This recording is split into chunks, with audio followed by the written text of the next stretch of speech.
Now we will begin Part A with the first conversation. Number 1. Were you able to do the last problem in the math assignment? No, it was too hard for me. What does the man mean?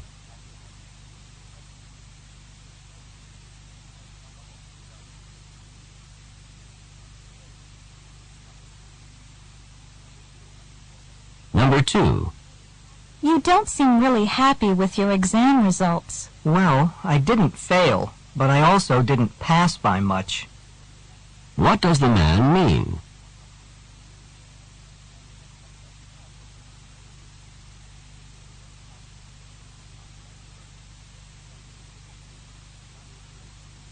Number 3.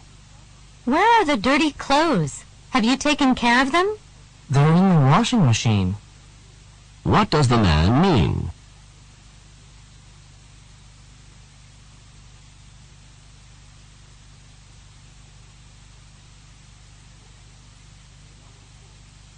Number 4.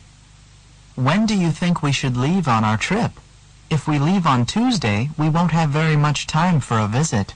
Why not leave on Monday instead of Tuesday? What does the woman suggest?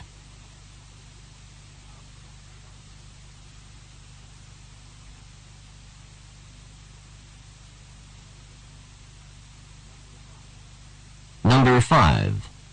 What was in the letter from the landlord? It was not good news. The rent has been raised. What does the man mean?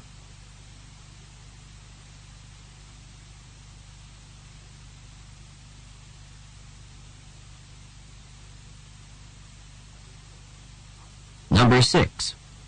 I've had to work way too many hours for the last 2 weeks. Your efforts have not been unappreciated. What does the woman mean?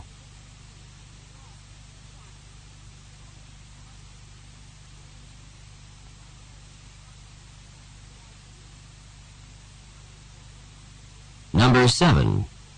Could you help me with this? I'll wash the lettuce if you'll make the dressing. What are the man and woman most likely doing?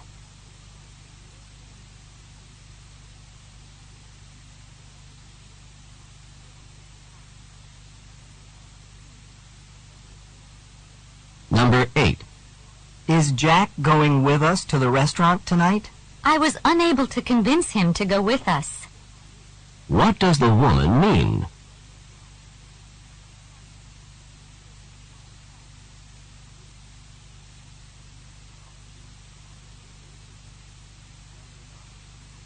Number 9.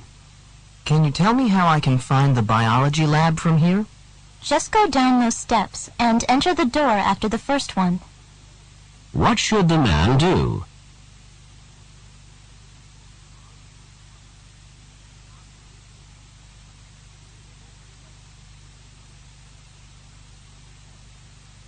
Number 10. Is Professor Nash a good lecturer? He doesn't speak very loudly, but otherwise he's great. What does the woman say about Professor Nash?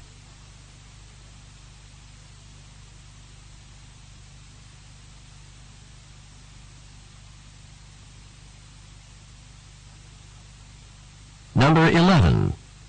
We have another history exam on Friday, and I hope this one isn't as hard as the last one. You can say that again. What does the woman mean?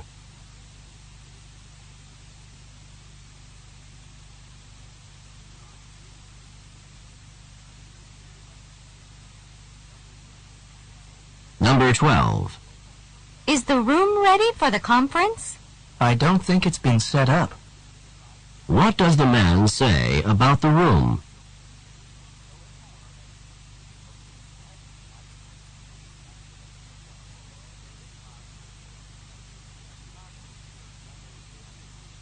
Number 13. Are you going to be able to stay up and study for the exam? I'm not sure. I'm on my last legs. What does the woman mean?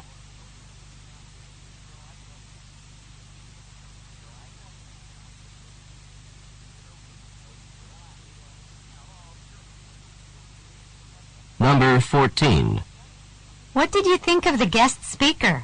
I was fascinated by his ideas. What does the man mean?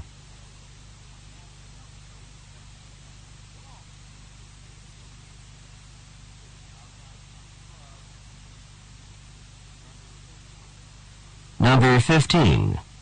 How's the weather today? It's just not as humid as it was last week. What does the man say about the weather?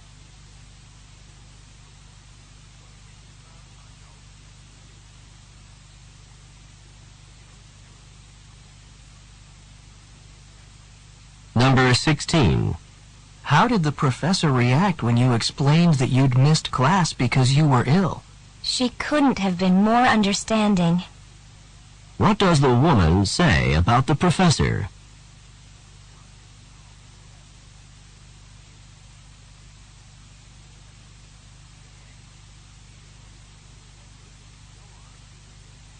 Go on to the next page.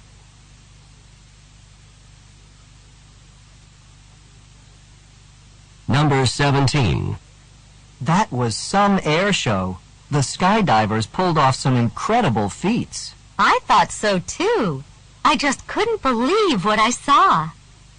What does the woman mean?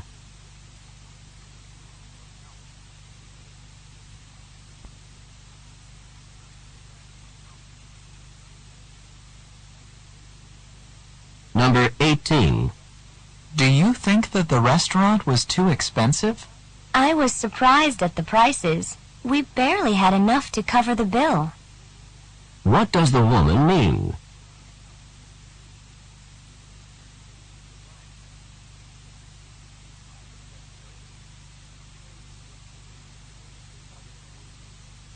Number 19. Are you going to be taking microbiology this semester? I wish I could put off taking it for another semester, but I can't. What does the man imply?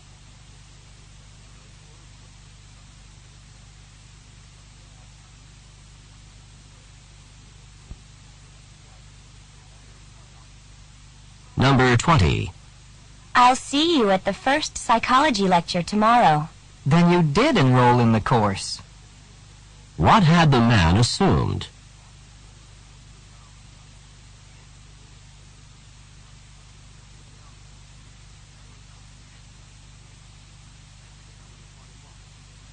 Number 21.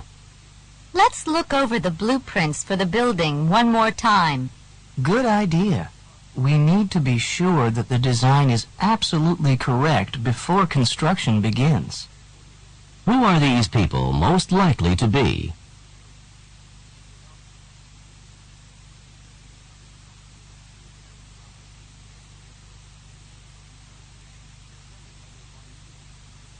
Number 22. Did our team win the game? If the runner hadn't fallen, then our team would have won. What does the man imply?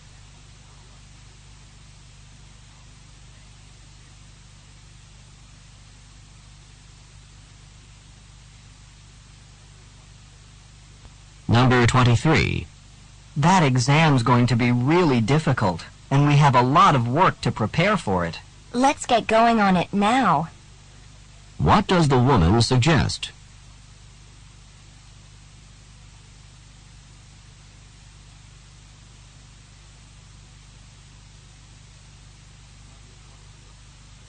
Number 24. Are you happy that Kathy is one of the members of our group for the class project? I'm not really happy about it, but I can manage to get along with her to get the project done. What does the man say about Kathy?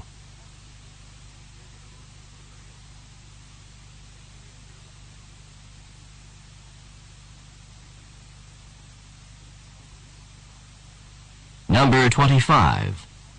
Can you believe that the department has changed the requirements for our major? This change wasn't unexpected. What does the man mean?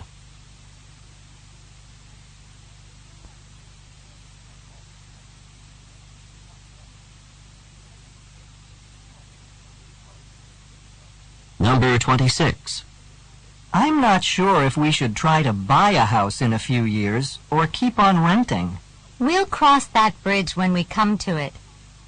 What does the woman mean?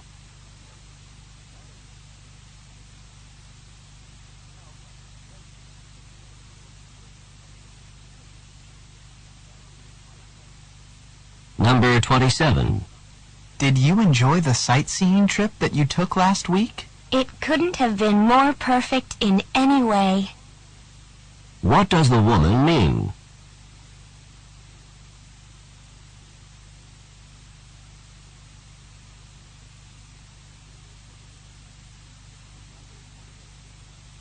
Number 28.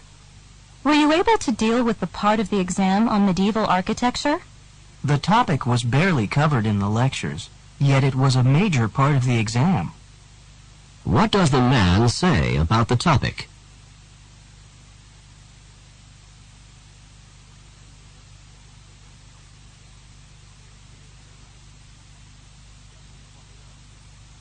Number 29. I can't believe that there's going to be an exam tomorrow. I wish the professor had announced the exam a little bit earlier. What does the woman imply?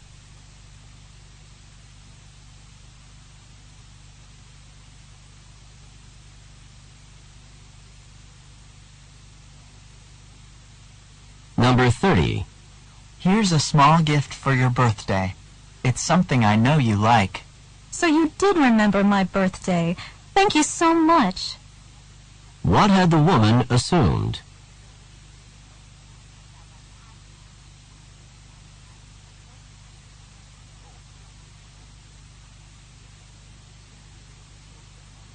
This is the end of Part A. Go on to the next page.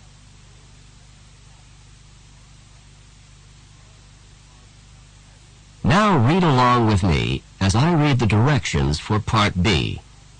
Remember, you should not read ahead or turn the pages while the directions for this part are being read. Part B. Directions. In this part of the test, you will hear longer conversations. After each conversation, you will hear several questions. The conversations and questions will not be repeated. After you hear a question, read the 4 possible answers in your test book and choose the best answer. Then, on your answer sheet, find the number of the question and fill in the space that corresponds to the letter of the answer you have chosen. Remember, you are not allowed to take notes or write in your test book. Now we will begin Part B with the first conversation. Questions 31 through 34. Listen to a conversation between 2 students. Dora, could you please give me some help? With what? I kept putting off my History 101 paper, and it's due next week. If you want to pass the course, you've got to write that paper. I know. I thought that since you're a history major, you could help me come up with a topic for my paper. History 101 is about American history. You could write about the Revolutionary War, or the Civil War, or World War I. I don't want to write about wars. I don't want to think about killing and death. Can you think of something else? Why don't you write about technology, inventions that changed American history? That topic seems a little broad. Maybe I should narrow it down a bit. Well, you could choose one invention, the telephone or the airplane, for example, and write about its effect on history. I know. My favorite topic is cars. I'll write about the invention of the automobile and its effect on American history. That sounds like a good topic for you. Now, you'd better get busy. You only have 1 week. Number 31. What does the man ask the woman to do?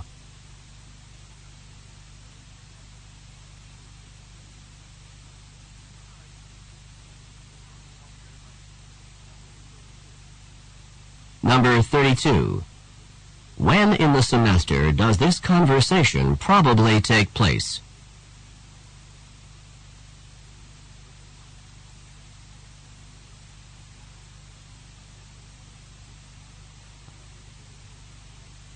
Number 33. Why won't the man choose technology as a topic?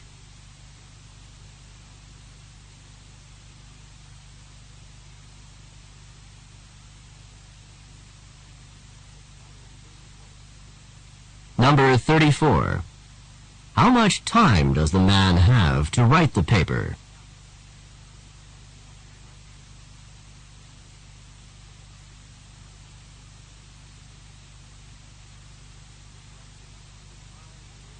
Questions 35 through 38.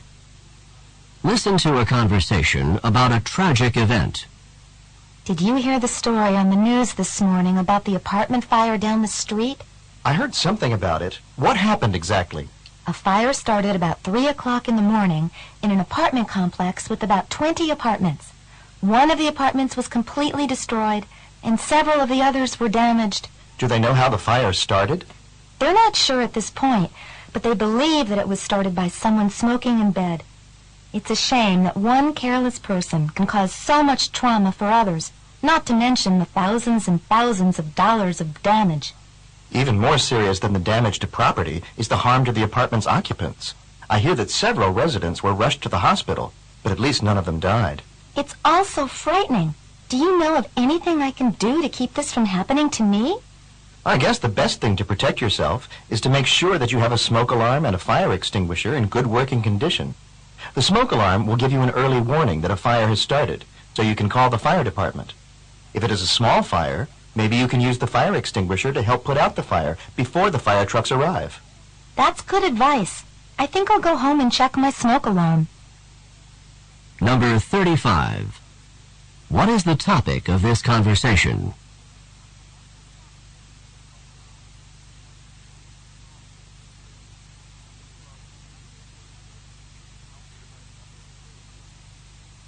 Number 36. According to the woman, how extensively were the apartments damaged?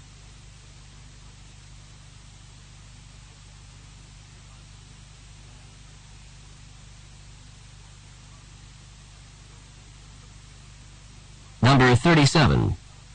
What did the man say about some of the apartment residents?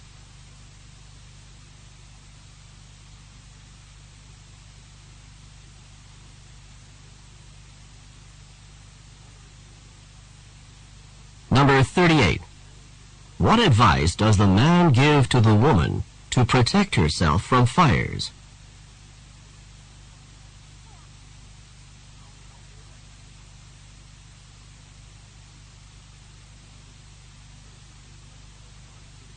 This is the end of Part B. Now we will begin Part C with the first talk. Questions 39 through 42. Listen to a talk to university students. Welcome to the orientation meeting for dance majors. All of you in the room should be students who want to be dance majors. Oh, please let me introduce myself. I am Dean Peterson, the head of the dance department. If you are majoring in dance, the most important decision you have to make is which degree you will get. Let me explain. There are 2 possible degrees for dance majors, and the programs are quite different. One is geared toward performance, and one is not. The first possible major in dance is the Bachelor of Performance Arts. This is a performance-oriented degree.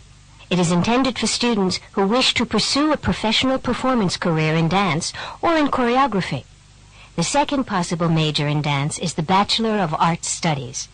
This major is intended for those of you who are interested in non-performance dance careers, in areas such as dance therapy, dance history, dance administration, or dance education. Either major is a 4-year program, but many of the courses that you take along the way are different, so you will have to specify your degree choice early. I hope this information will help you to decide. Number 39. Who is the speaker?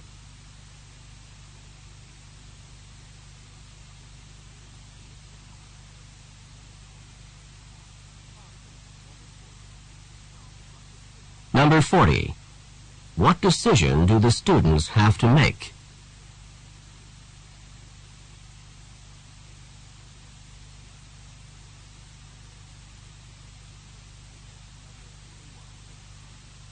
Number 41. A dance major with a Bachelor of Performance Arts degree might be interested in which area of work?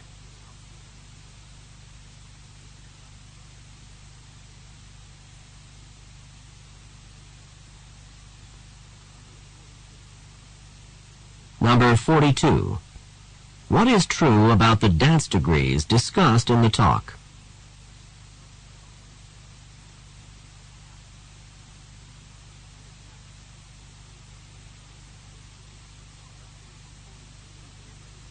Questions 43 through 46. Listen to a talk about Cajun country. Now that we're all on the bus, I'd like to tell you a little bit about what we're going to be seeing today. The area that we're visiting is called Cajun country. The Cajuns are descended from the Acadians, French settlers who came from the Acadia region of present-day Canada. They came in the 18th century during the French and Indian War, when they were driven from Acadia by the British. They settled in southern Louisiana in the areas around New Orleans. They brought their French culture with them, and today approximately 250,000 people in Louisiana still speak French as a result. We'll be driving by some sugar plantations and alligator farms, and then we'll be stopping at Avery Island. There's a factory there that has been producing Tabasco since 1868. Are you familiar with Tabasco? It's one of the best-known spicy sauces in Cajun cooking, and it's very hot.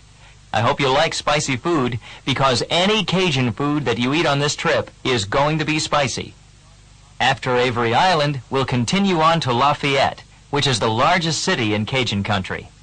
When we arrive in Lafayette, we're going to visit Acadian Village, which is a Cajun theme park. This theme park offers rides, exhibits, shopping, and restaurants, all with a Cajun theme. Now settle back, relax, and enjoy the ride. I'll point out the interesting sights as we come to them. Number 43. Who is the speaker?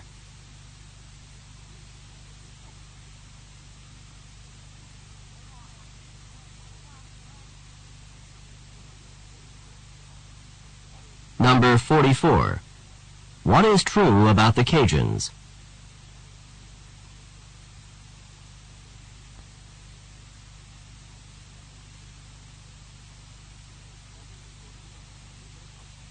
Number 45. What is Cajun food like?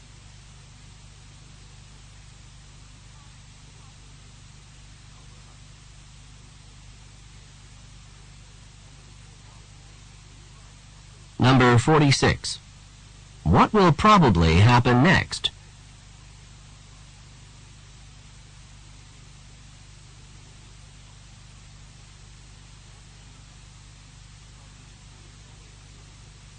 Questions 47 through 50.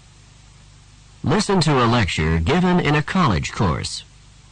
The development of the radio into a worldwide force occurred relatively quickly. In 1920, only 19 years after Marconi sent the first wireless signal across the Atlantic, the world's first radio station was established in Pittsburgh, Pennsylvania. And by 1923, nationwide broadcasting was possible in the United States. Radio broadcasting was initially totally uncontrolled, and each of the dozens of existing stations broadcasted its programs whenever and on whatever wavelength it wanted. The result for listeners, as you can imagine, was often a garbled mess. This confused situation in radio broadcasting lasted until the Federal Communications Commission, which is often referred to as the FCC, was created in 1930 by the United States government. The initial purpose of the FCC was to regulate radio broadcasting. Each station was assigned a wavelength for its broadcasts to minimize interference from other radio stations. Number 47. What is the topic of this talk?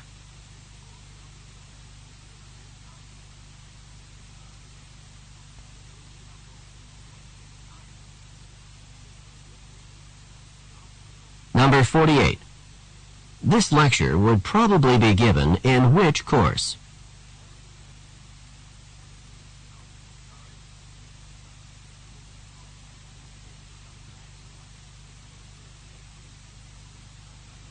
Number 49.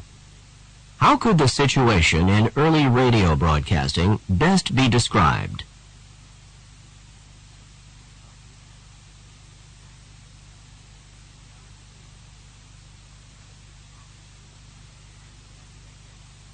Number 50. What do the initials FCC stand for?